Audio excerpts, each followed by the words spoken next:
Hey YouTube, Magma Rhino here, and today I'm doing an app review of Angry Birds in Space.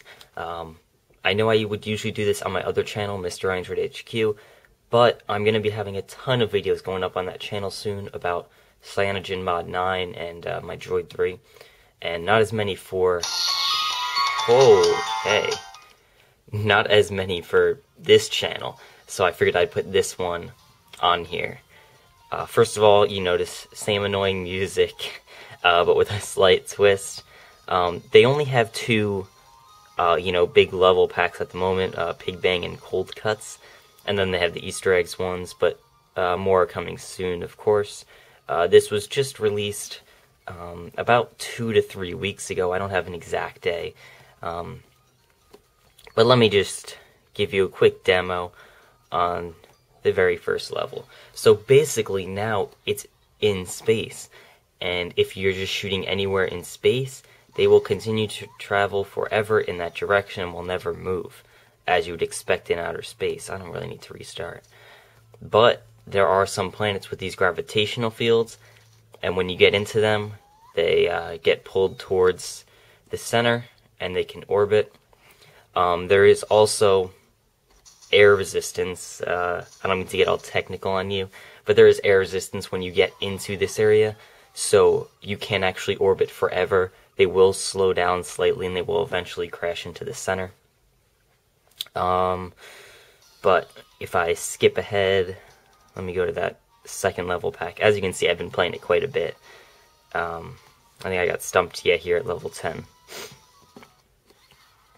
Yeah, but here you can see there is a new bird. It's an ice bird. When it hits stuff and you tap, it freezes everything around it, turns it to ice. And then you got these blue birds, which are the icebreaker birds, and they just cruise right through any sort of ice. And then you have bomb birds like before. Whoops, sorry about that. And I just shot them off to infinity. So I mean, as you can see, it is a very fun game. I don't know why I didn't actually like any of the past 3 ones, the original Angry Birds. I didn't like Angry Birds Rio. I did not like the Angry Birds Seasons. But Angry Birds in Space, I'm just addicted to it. I don't understand why. It's just like the whole, I guess the physics of it.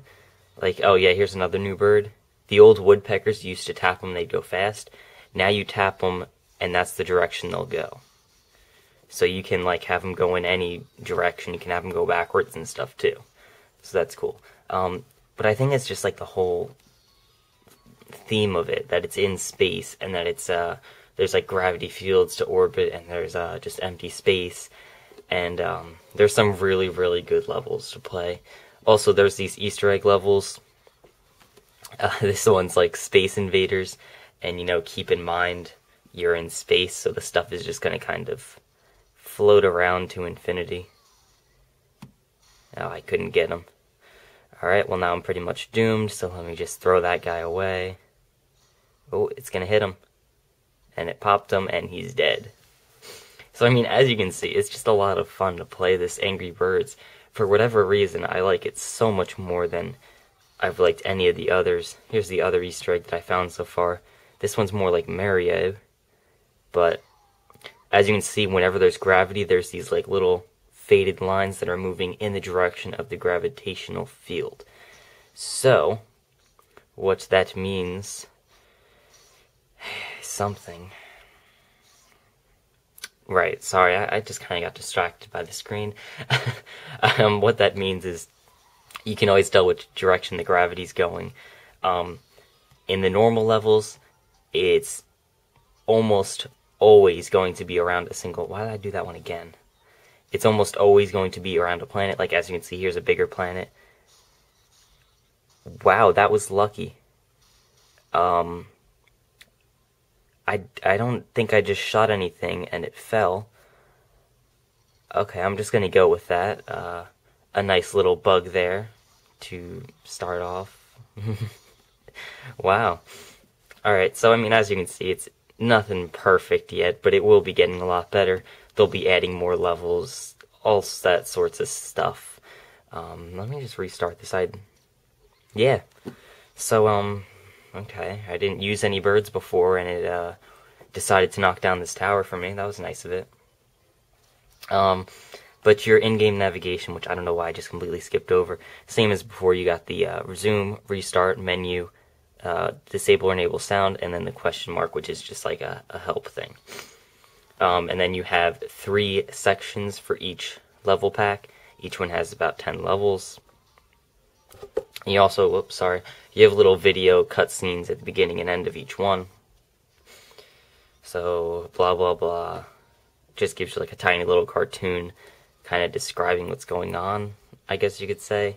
But then, you know, there's 2 worlds at the moment. You need a certain amount of stars to unlock the next world, but they'll probably be coming out with another world in a month or 2 or so, and then they'll probably be releasing a new one between 1 and 2 months.